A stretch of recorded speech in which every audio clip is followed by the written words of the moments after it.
بسم اللہ الرحمن الرحیم۔ حضرت عائشہ رضی اللہ تعالی عنہا سے مروی ہے کہ انہوں نے فرمایا کہ جب ماہ رمضان شروع ہوتا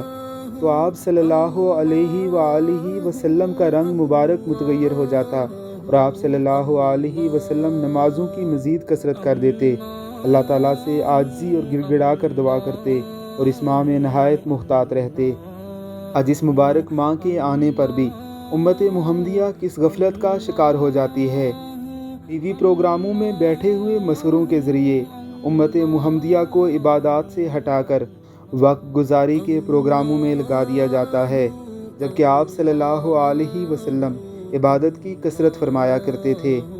عجز و انکساری سے گڑ گڑا کر اللہ رب العزت کے حضور دعائیں کیا کرتے تھے، یہ مقدس مہینہ نہایت احتیاط سے گزارا کرتے تھے۔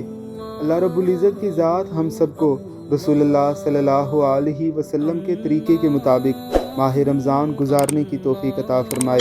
آمین ثم آمین۔